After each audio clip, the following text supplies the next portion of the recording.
ஞானானந்தமயம் தெய்வம் நிர்மல ஸ்படிகாகிருதிம் ஆதாரம் சர்வ வித்யானாமய கிரீவம் பாஸ்மகே. நெக்ஸ்டிஜன் அஸ்ட்ரோ டிவி நேயர்களுக்கு அஸ்ட்ரோ கே செய்யங்காரின் பணிவான நமஸ்காரங்கள். வருட கிரகமான குரு ஒரு ராசியிலிருந்து அடுத்த ராசிக்கு செல்வதற்கு ஒரு வருடம் சுமாராக ஆறுது. அதாவது 13 மாதங்கள் ஆகும். இந்த வருஷம் பார்த்தாலேயானால் குரு பகவான் மிதுன ராசியிலிருந்து கடக ராசிக்கு போகிறார். என்னைக்கு போகிறார்? 26/5/2026 20/10/2026 வரும். கிட்டத்தட்ட 5 மாதம்தான் இந்த வருஷம் இருக்க போகிறார் இந்த கடகராசியில்.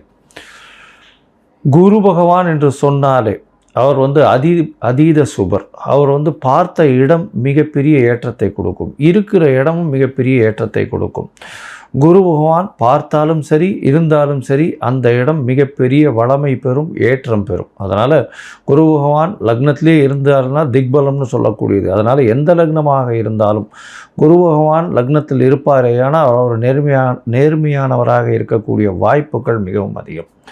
சரி, குரு பகவானை பொறுத்தவரையிலும் வேறு என்ன செய்யலாம், வேறு என்னென்னலாம் பார்க்கலாம் அப்படின்னு பார்த்தோம்னா, குருவினுடைய காரகத்துவம் என்ன அப்படின்னு பார்க்கும்பொழுது, குருவினுடைய காரகத்துவம் புத்திர காரகன்னு சொல்லக்கூடியவர். புத்திர காரகன்னா குழந்தை பிராப்திக்கு குருவினுடைய பார்வை மிகவும் அவசியம். 5ஆம் அதிபதி 5ஆம் இடத்தின் அதாவது 5ஆம் இடம் 5ஆம் இடத்தின் அதிபதி மற்றும் குரு, இந்த 3 கிரகங்களையும் எடுத்து தான் புத்திர ஸ்தானம், புத்திர ஸ்தானாதிபதி, புத்திர காரகன்னு சொல்லக்கூடிய குருவையும் எடுத்து தான் பார்க்கணும். அதாவது குழந்தைகள் இல்லாமல் ரொம்ப நாள் குழந்தை இல்லாமல் இருப்பவர்களுக்கு இந்த 3 விஷயங்களையும் எடுத்து பார்த்து அவளுடைய தசா கோச்சாரம் எப்படி இருக்குது அப்படின்றதையும் பார்க்கணும். சரி, புத்திரக்காரகன் தவிர வேறு என்ன அப்படின்னா தனக்காரகன்னு சொல்லக்கூடியவர். அதாவது பணம் வரணும் அப்படின்னா, நிறைய பணம் சேமித்து வச்சுருக்கணும் அப்படின்னா குரு பகவான் அவருடைய கடாட்சம் இருக்கணும். எந்த ஒரு விஷயத்திலும் பார்த்தாலேயானால் பணம் அதிகமாக சேர்க்கணும் அப்படின்னா குரு இருக்கணும். செலவு பண்ணணும், சந்தோஷமாக இருக்கணும், அனுபவிக்கணும்னா சுக்கிரன் நல்லபடியாக இருக்கணும். அப்படி இருந்தால் தான் உங்களுக்கு அந்த பணத்தை அதீதமாக செலவு பண்ணுவோம். அதனால தான் பார்த்தேன்னா ஒருத்தர் பணத்தை நிறைய சேர்ப்பார், அவருடைய அடுத்த ஜென்ரேஷனில் பணத்தை அதிகமாக செலவு பண்ணுவார். ஏன்னா அவருக்கு குரு ரொம்ப ஸ்ட்ராங்காக இருக்கும், இவருக்கு சுக்கிரன் ஸ்ட்ராங்காக இருக்கும். அதனால் எல்லா விதமான உலக இயல் வாழ்க்கைகளில் இருக்கக்கூடிய எல்லா விதமான இன்பங்களையும் அவர் சந்தோஷமாக ஏற்று பண்ணுவார். அதாவது சுக்கிரன் அதிகமாக ரொம்ப ஸ்ட்ராங்காக இருந்தாலும். சரி, குரு பகவான் நேர்மையானவராக இருக்கக்கூடிய வாய்ப்புகள் அதிகமாக இருக்கும். ஏன்னா கற்பது, கற்றுக் கொடுப்பது, கற்பிப்பது இதுதான் அவருடைய தொழிலே. அதை தவிர பார்த்தாலேனா எல்லாருக்கும் சொல்லிக் கொடுக்குறது. அதனால் சொல்லிக் கொடுக்குறதுன்னா இப்போ என்ன சொல்கிறதுனா நாலெட்ஜ் ட்ரான்ஸ்ஃபர்னு சொல்லுவோம், கேடி அப்படின்னு சொல்லக்கூடியது. அதே மாதிரி ஹெச்ஆர் அப்படின்னு சொல்லக்கூடியது, அட்மினிஸ்ட்ரேட்டிவ் இன்சார்ஜ், இந்த மாதிரியான விஷயங்களை சொல்லக்கூடியவர். அதே மாதிரி தங்கம் அப்படின்னு சொல்லணும்னால குருவுக்கு உண்டான ஒரு மெட்டல்னு சொல்லக்கூடியது தங்க ஆபரணங்கள். அதாவது எப்படி சொல்லணும்னா, தங்கத்தை ஆபரணங்களாக பண்ணி ரொம்ப நகாசு வேலைகள்லாம் பார்த்தா அதில் சுக்கிரன் இருக்கும். ஆனால் அது பொதுவான தங்கம் அப்படின்னு அந்த மஞ்சள் நிறத்தோடு இருக்கக்கூடிய ஒரு தங்கம் அப்படின்னு வச்சேன்னா அந்த தங்கத்தினுடைய வெயிட்டு, தங்கத்தினுடைய இதுவை பார்த்தாலேனா குருவினுடைய ஆற்றல் இருக்கும். அதனால தான் தங்கத்திற்கு குருவினுடைய இது உலோகமாக கொடுக்கப்பட்டிருக்கு. சரி, இது தவிர தாவரத்தில் பார்த்தாலும்னா முல்லைப்பூ, முல்லை செடி, அது தவிர இந்த வேர்க்கடலை இனிப்பு வகைகள், அதாவது கடலை மிட்டாய்னு சொல்லக்கூடியது, வேர்க்கடலை இனிப்பு வகைகள், சக்கரை பொங்கல், இந்த மாதிரியான விஷயங்கள். அது தவிர பார்த்தாலேனால் இந்த குரு பகவானுக்கு உண்டான மஞ்சள் மூக்கு கடலை, வெள்ளை மூக்கு கடலை, கருப்பு மூக்கு கடலைன்னு இந்த குரு பகவானுக்கே சுண்டல் போடுவோம். அது தவிர மஞ்சள் துணி, இது எல்லாமே குரு பகவானை சொல்லக்கூடிய விஷயம். குரு எல்லாவற்றிற்கும், அதாவது தேவர்கள் எல்லாருக்குமே அவர் தான் குரு. அதனால் இந்த குரு பகவான் எந்த கிரகத்தை பார்த்தாலும் குருவுக்கே எல்லா விஷயங்களிலும் அதிகாரம் உண்டு. அதனால் எந்த ஒரு தீய கிரகத்தை பார்த்தாலும் அவரும் கட்டுப்பாட்டில் வருவார். அதாவது தீய கிரகம்னு சொல்லக்கூடியது சூரியன், செவ்வாய், அதை தவிர ராகு, கேது, சனி வாழெல்லாம் சொல்கிறோம். இந்த கிரகங்களை பார்த்தாரே ஆனால் அந்த கிரகங்கள் சுபப்படக்கூடிய வாய்ப்புகள் மிகவும் அதிகம். எந்த இடத்தில் இருந்தாலும் இந்த துர்கிரகங்கள் குருவின் பார்வையினால் சுபப்படக்கூடிய வாய்ப்புகள் மிகவும் அதிகமாக இருக்கும். சரி, இந்த குரு பகவான் இப்போது மிதுன ராசியிலிருந்து கடக ராசிக்கு போகிறார். இந்த குரு பகவானுடைய காலபுருஷ தத்துவத்தின் ராசி பார்த்தோம்னா 9ஆம் ராசியும் 12ஆம் ராசியும், அதாவது 9ஆம் ராசி அப்படின்னு சொல்லக்கூடியது தனுசு, 12ஆம் ராசின்னு சொல்லக்கூடியது மீனம். இந்த 2 ராசிக்கும் அதிபதியாக இருக்கக்கூடியவர் குரு.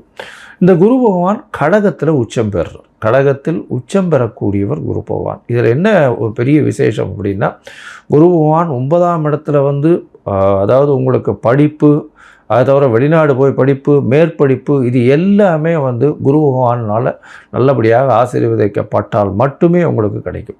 அதே மாதிரி 12ஆம் இடத்தினுடைய அதிபதினு சொல்லக்கூடியவர் காலபுருஷ தத்துவத்தின் பிரகாரம், அதன் மூலியமாக பார்த்தாலேயானால் குரு பகவான் சுப செலவுகளை கொடுப்பார். அதாவது 12ஆம் இடம் செலவுகளை கொடுக்கறது, அதாவது அயன சயன போகஸ்தானம் விரயஸ்தானம்னு சொல்லக்கூடிய இடம். உங்களுக்கு வந்து சுப செலவுகள் கொடுக்கணும், அதாவது பணம் வந்தாலும் சுபமாக இருக்கணும்.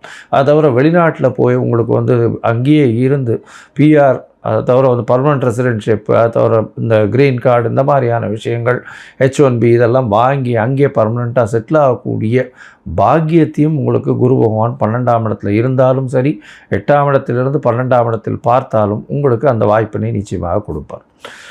சரி, இந்த குரு பகவான் இந்த ஒரு ராசிக்கும் என்ன பண்ணுறார் அப்படின்றத நம்ம பார்க்கலாம். அதற்கு முன்னாடி வந்து இந்த குரு பகவானை பொறுத்தவரையிலும் இன்னொரு பெரிய விசேஷமான விஷயம் என்ன அப்படின்னா, குரு பார்க்க கோடி நன்மைன்னு சொல்லுவோம். குரு பகவானுடைய பார்வைன்னு சொல்லக்கூடியது எந்த ராசியில் இருக்காரோ அந்த இடத்திலிருந்து 5ஆம் இடத்தையும் 7ஆம் இடத்தையும் 9ஆம் இடத்தையும் பார்க்குறார். 7ஆம் இடம்ன்றது 180 டிகிரியில் எல்லா கிரகங்களும் தன்னுடைய 180வது டிகிரியை பார்க்கக்கூடியது 7ஆம் இடம். அதில் வந்து எந்த ஒரு விஷயம் இல்லை. இப்போ விசேஷ பார்வைகள்னு சொல்லக்கூடியது வந்து செவ்வாய், சனி மற்றும் குரு, இந்த 3 கிரகங்களுக்கு இருக்குது அப்படின்னு சொல்கிறோம். அதை தவிர பார்த்தோம்னா ராகு கேத்துக்கு 3-11 இருக்குது, 3ஆம் இடமும் 11ஆம் இடமும் பார்க்கக்கூடியது இருக்குது அப்படின்னு சில கிரந்தங்கள் சொல்கிறது. இப்போது குருவினுடைய பார்வை 5-9, அதாவது அதிகமாக, அதாவது விசேஷ பார்வைகளாக இருக்கும். 5ஆம் இடம்னு சொல்லக்கூடியது விருச்சிகத்திலையும், 9ஆம் இடம் அப்படின்னு சொல்லக்கூடியது மீனத்திலையும் விழுறது. இதை தவிர மகரத்தையும் அவர் பார்க்குறார். ஏன்னா 7ஆம் இடமான கடகத்திற்கு 7ஆம் இடம்னு சொல்லக்கூடியது மகரம். இந்த மகரத்திலையும் அவர் அவரை பார்க்குறார். இதன் மூலியமாக என்ன ஆகும்? குரு பார்க்க கோடி நன்மை, அந்த இடம் எல்லாமே வளம் பெறும், சுபம் பெறும். அதை தவிர பார்த்தேனால் குரு பார்க்கறதுனால திருமண பாக்கியங்கள் ஏற்படும். அதாவது குரு பலம் வந்ததா அப்படின்னு சொல்லக்கூடியது. குரு பலம் வந்தது அப்படின்னு சொல்கிறது வந்து என்னென்னா, குருவினுடைய பார்வை 2, 4, 7, 8, 12 இந்த மாதிரியான விஷயங்களில் வந்ததே. ஆனால் குருவினுடைய பார்வை பட்டாலே, அதாவது அது வந்து நிச்சயமாக அவர்களுக்கு வந்து திருமண பாக்கியம் ஏற்படக்கூடிய வாய்ப்புகள் மிகவும் அதிகம். இதை தவிர பார்த்தீங்கன்னா 5ஆம் இடத்தை குரு பார்த்தாலும், அதை தவிர 5ஆம் இடத்தில் குரு இருந்தாலும் குழந்தை பிராப்தியும் ஏற்படக்கூடிய பாக்கியம் உண்டு. அதனால் இந்த குரு எந்த இடத்தில் இருந்தாலும் சுபத்தை செய்வார். எந்த இடத்தில் இருந்தாலும், எந்த துர்கிரகங்களோடு இருந்தாலும் அவரையும் சுபப்படுத்தக்கூடிய வாய்ப்புகள் மிகவும் அதிகம். இந்த குரு சிம்மத்தை பார்த்து, அதாவது பொதுவாகவே பார்த்தோம்னா சிம்மத்தை பார்த்து, சிம்மாதிபதியும் பார்த்து, அந்த மாதிரியான பொசிஷன்லாம் வந்ததுன்னா குரு பகவானை பொறுத்தவரையிலும் அரசாங்கம், அரசு தொழிலில் வந்து பெரிய ஏற்றத்தை கொடுக்கக்கூடியவராக இருப்பார். அதனால் குரு பகவான் மிகப்பெரிய ஏற்றத்தை கொடுக்கக்கூடிய காலகட்டமாக அமையும். சரி, இந்த குரு பகவானை பொறுத்தவரையிலும் எளிய பரிகாரங்கள் அப்படின்னு சொல்லக்கூடியது என்ன அப்படின்னு பார்த்தோம்னா, குருவினுடைய காயத்ரி. குருவினுடைய காயத்ரி என்ன அப்படின்னு பார்த்தோம்னா, ஓம் ரிஷபத்வஜாய வித்மஹே கிருணி ஹஸ்தாய தீமஹி தன்னோ குரு பிரச்சோதயாத்து அப்படின்ற இந்த குரு காயத்ரி மந்திரமும், இல்லை குரு பிரம்மா குரு விஷ்ணு குரு தேவோ மகேஸ்வரா குரு சாக்ஷாத் பரபிரம்மா தஸ்ய குரவே நமஹா அப்படின்ற இந்த குருவினுடைய எளிய இந்த காயத்ரி மந்திரத்தையும் ஒரு நாளைக்கு 3 தரம் சொல்லிட்டு வர்றதன் மூலியமாக எந்த விதமான பிரச்சனைகளும், குருவினால் வரக்கூடிய பிரச்சனைகள் நிச்சயமாக அகலும். அதை தவிர பார்த்தோம்னா இன்னும் எளிய பரிகாரம்னு சொன்னால், அருகில் இருக்கக்கூடிய தட்சிணாமூர்த்திக்கு போய் நெய் வழக்கு போட்டு வாங்கும், நெய் தானம் கொடுங்க. கோவிலில் இருக்கக்கூடிய அர்ச்சகருக்கு வேஷ்டி தானம் கொடுங்க. அதை தவிர வந்து பட்டு தானம் கொடுங்க. உங்களால் முடிஞ்சதுன்னா சதுர்த்தி தேங்காய் உடைச்சின்னு வாங்க. குரு பகவானுக்கு உண்டானது தேங்காய்ன்னு சொல்லுவோம். அதனால் பிள்ளையாருக்கு தேங்காய் உடைக்கிறது பெரிய விசேஷம். அதை தவிர நெய் போட்டு சக்கரை பொங்கல் பண்ணி இது வந்து பெருமாளுக்கு இது பண்ணிவிட்டு எல்லாருக்கும் கொடுக்கறது ரொம்ப பெரிய விசேஷத்தை நிச்சயமாக கொடுக்கும். சரி, இப்போது ஒரு ராசியாக மேஷம் முதல் மீனம் வரை இந்த குரு பெயர்ச்சி என்ன மாதிரியான மாற்றங்களை கொடுக்கும் அப்படின்றத பார்க்கலாம். அதற்கு முன்னாடி என்னுடைய மொபைல் நம்பர் ஸ்க்ராலிங்கில் போயின்னு இருக்கும். உங்களுக்கு அஸ்ட்ராலாஜிக்கல் கன்சல்ட் தேவைப்படுமே ஆனால் நீங்கள் எனக்கு ஃபோன் பண்ணுங்க. என்னுடைய கட்டணம் என்னன்னு சொல்கிறேன். உங்களுடைய தேதி, பிறந்த தேதி, நேரம், பிறந்த மாதம், வருஷம், அதாவது உங்களுடைய நீங்கள் பிறந்த இடம், உங்களுடைய பெயர், தாய் தகப்பனார் பெயர், இதுவரையிலும் நீங்கள் அனுப்பி வைங்க. இதை அனுப்பி வச்சோடனே உங்களுடைய ஜாதகத்தை போட்டுவிட்டு அதுக்கப்புறம் உங்களுக்கு அப்பாயின்மெண்ட்டு கொடுத்து உங்களுக்குன்னு டைம் ஒதுக்கி நான் உங்களுடைய பிரச்சனைகள் என்னன்றதை இது பண்ணி உங்களுடைய தசாபுக்திகள் இப்போ இருக்கக்கூடிய கோச்சாரங்கள் எப்படி இருக்குன்றதை வலுவாக இருக்கான்றதை பார்த்து உங்களுடைய பிரச்சனைகள் எந்த அளவுக்கு சுமூகமாக தீரும்ன்றது சொல்கிறேன். ஏன்னா இப்போ ராசி சந்தி, லக்ன சந்தி இதெல்லாம் ரொம்ப அதிகமாக இருக்குது. 50 வயசில் இருப்பா, அவளுக்கு ரிஷபராசியாக மிதுன ராசியானே தெரியாது. மிருகசீர நட்சத்திரம்னு சொல்லிட்டு இருப்பா, 2வது பாதம் 3வது பாதம் மாற்றி மாற்றி சொல்லிட்டு இருப்பா. அதே மாதிரி விசாகம் சொல்லிட்டு இருப்பா. துலாமாக இருக்குமா இல்லைன்னா விருச்சிகமாக இருக்குமான்னு தெரியாது. அதனால் கண்டிப்பாக ஜாதகத்தை போட்டு அதில் சந்தி இருக்கான்னு பார்த்துட்டு அதுக்கப்புறம் தான் உங்களுக்கு நான் அப்பாயின்மெண்ட் தர முடியும். சரி, இப்போ மேஷம் முதல் மீனம் வரை குரு பெயர்ச்சி பலன்கள் எப்படி இருக்குன்னு பார்க்கலாம். கடகம், புனர்பூசம், பூசம், ஆயில்யம் இந்த 3 நட்சத்திரம் 9 பாதங்களை கொண்ட ராசி. ராசியின் அதிபதினு சொல்லக்கூடியவர் சந்திரன், அதிவேகமாக செல்லக்கூடிய கிரகம். இதில் விசேஷம் என்ன அப்படின்னா, இந்த ராசியில் குரு பகவான் உச்சம் அடைகிறார். அதனால் மிகவும் விசேஷமான ராசி. அதனால் பார்த்தடையானால் உங்களுக்கு தீர்க்கமான சிந்தனைகள் வரக்கூடிய வாய்ப்புகள் உண்டு. இவ்வளோ நாளாக பார்த்தோம்னா கடகராசிக்காரர்களுக்கு 12ஆம் இடத்துல குரு பகவான் இருந்தார்.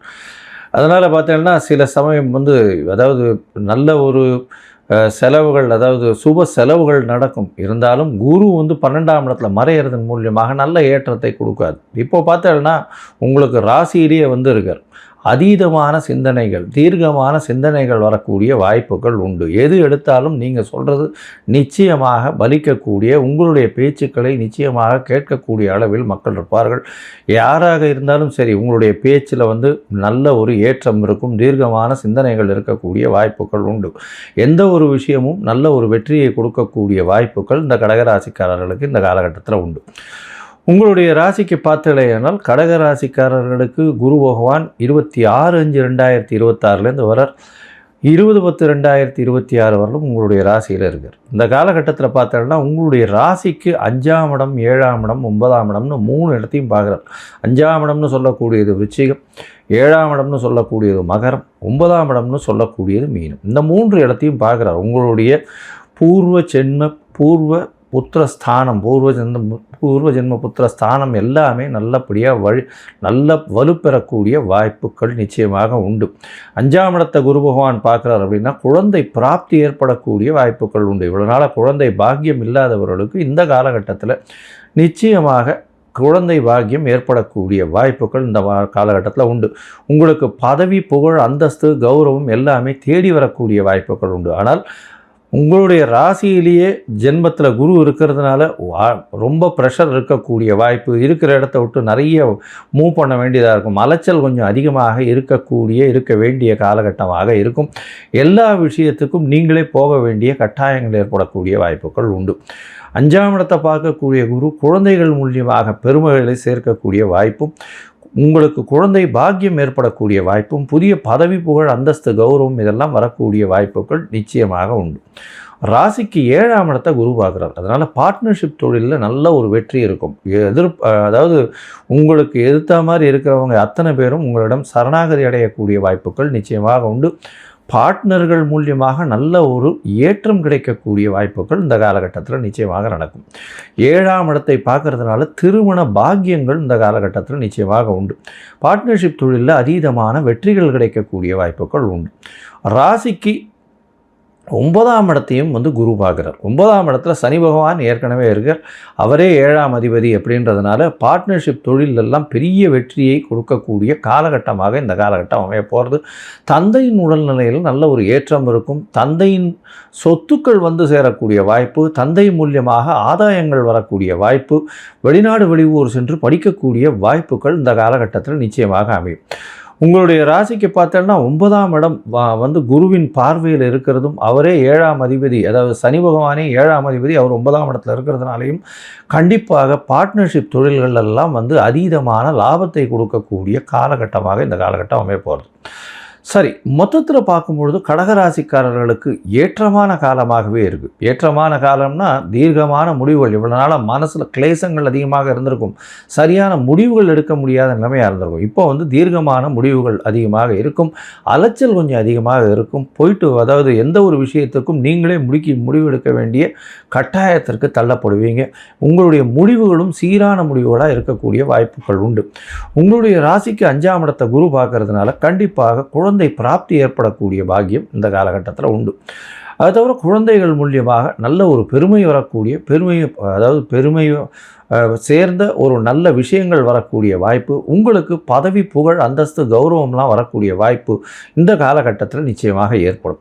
உங்களுடைய ராசிக்கு 7ஆம் இடத்தை பார்க்கக்கூடிய குரு உங்களுக்கு திருமண பாக்கியத்தை ஏற்படுத்துவார்.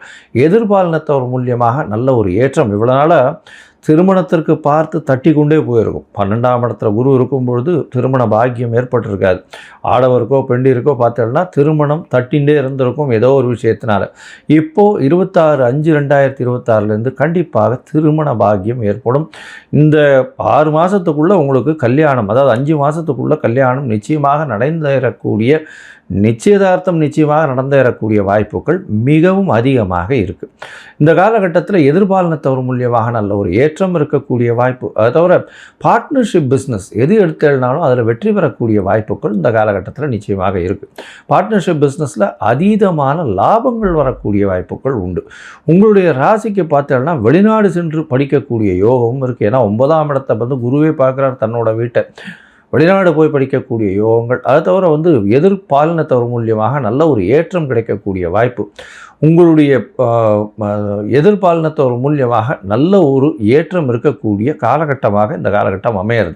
இந்த காலகட்டத்தில் உங்களுக்கு திருமண பாக்கியம் உண்டு. தந்தையின் உடல்நிலையில் நல்ல ஒரு ஏற்றம் இருக்கக்கூடிய வாய்ப்பு. தந்தையின் சொத்துக்கள் உங்களுக்கு வந்து சேரக்கூடிய காலகட்டமாக இந்த காலகட்டம் அமைய போகிறது.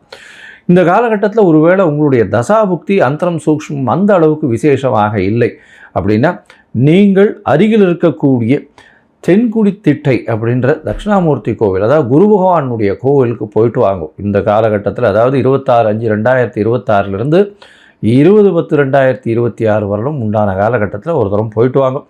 அது தவிர இந்த வீட்டுக்கு பக்கத்தில் இருக்கக்கூடிய தட்சிணாமூர்த்தியோ இல்லைன்னா நவகிரகத்தில் இருக்கக்கூடிய குருவின் சன்னதி, அவருக்கு வந்து இந்த வியாழக்கிழமை மூக்கு கடலை அது சுண்டலாக பண்ணி விநியோகம் பண்ணுங்க. வர்றவாளுக்கெல்லாம், அதாவது குருவுக்கு இது பண்ணிவிட்டு அதுக்கப்புறம் வர்றவாளுக்கெல்லாம் விநியோகம் பண்ணுங்க. உங்களுக்கு வரக்கூடிய எந்த பிரச்சனைகளாக இருந்தாலும் தவிடுபொடியாக போகக்கூடிய வாய்ப்புகள் மிகவும் அதிகம்.